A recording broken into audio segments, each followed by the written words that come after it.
of tea. I like a cup of tea. Right, next yes. I'll not play it, right, it's just a kind of... I made you it right. We know who that is, alright, we know this fucking Tadger. Chris Renfrew. Don't know if you can read the text at the bottom there, it might be a bit wee, but I'll read it for you. Chris Renfrew shoots on Lionheart. For the first time this year, Chris Renfrew speaks and has some extremely personal words for Lionheart ahead of their match this Sunday in London for Insane Championship Wrestling. 15th of April 2015, almost exactly 2 years ago to the day.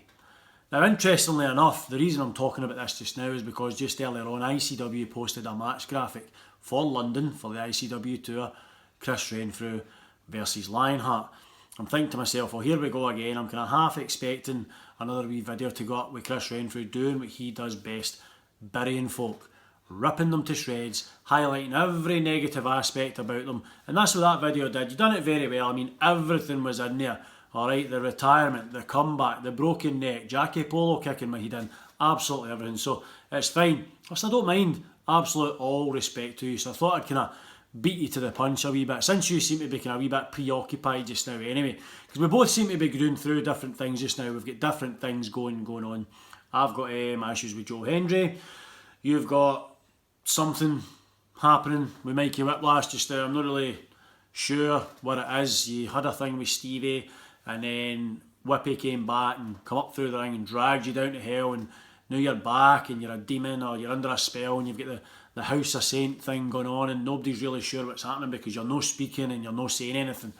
Well, I mean, you're tweeting and updating your Facebook, etc. So obviously they've got Wi-Fi in hell, which is a good thing, I suppose. But apart from that, you're very much under a spell and no saying anything, and nobody's really sure what's happening. So I thought I'd do this wee video just to kind of help you understand the situation that we're both in here. You see, a couple of years ago when you cut that video, you were very much at the top of your game. You were very well respected. There was nothing and nobody you couldn't tear down before you stepped in that ring with them. Your words had power and your words had meaning. Your words don't mean fuck all anymore, because nobody respects a single word that you say. Now, the difference between you and I at this moment in time is, for the past couple of years we've been on very different journeys, but you see, everything you spoke about in that video, with your journey taking you higher and higher and higher, and me just remaining in this stagnant level. See, the roles are kind of reversed a little bit there, certainly in my opinion. See, for the last couple of years, since that video, I have gone from strength to strength in every single aspect of my game.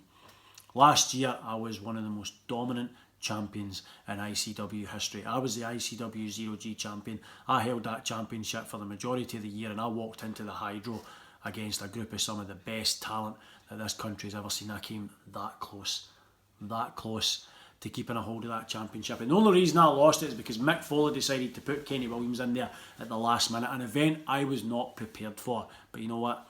Fair enough, these things happen. You need to be prepared for these things. But I walked into that Hydro match a star, and I walked out an absolute fucking superstar. And that is evident now more than ever every time I walk through that curtain. What did you do at the Hydro? Fell asleep on the fucking job. That's what you did, pal. So now we're here today, we've got this match booked, and I'm just wanting to kind of let you know a couple of things. It's a different time. It's a different Lionheart. You see, back then, you probably could have called me a wee bit of a fanny. But now I'm really a fucking fanny. You know what I mean? I don't give a fuck. You're going to learn that. Just like Joe Hendry's learning that just now as well. I do not give a shit, mate. I don't care about you. I don't care about anybody I get in the ring with. I don't care about the fans, whether they're booing or cheering, mate. I don't give a shit. I seen your wee graphic that you posted with your hashtags on it. Quite cool. Obviously for your Wi-Fi connection down in hell again. Hashtag fanny magnet. Hashtag bring your blade. Listen, I would rather be a wee bit of a fanny than a complete and utter fucking bellend, mate. And let's be honest, who Disney love a bit of fanny? Alright? Bring your blade. I'm not gonna bring a blade. That's just silly. That's nonsense. We're all pals. We're all pals. I don't need a blade for you, mate. But I'm gonna cut you. I'm gonna cut you right fucking down. Because I am in the absolute prime of my career right now. There are very few men in this entire country that can touch me and beat me at what I do. And when you step in that ring with me in London, you're going to learn that that message from a couple of years ago, it's just that.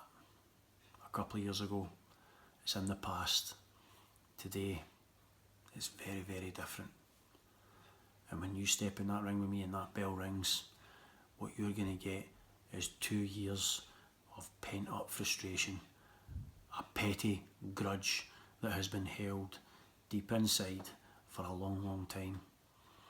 And I'm going to make you eat every single one of those words. You are going to fucking choke on them like an absolute bitch. See you in London, mate. Bring your fucking, give us a shot of that Wi-Fi code, by the way. Might try and print a couple of these Lionheart as a fanny t-shirts. Catch you.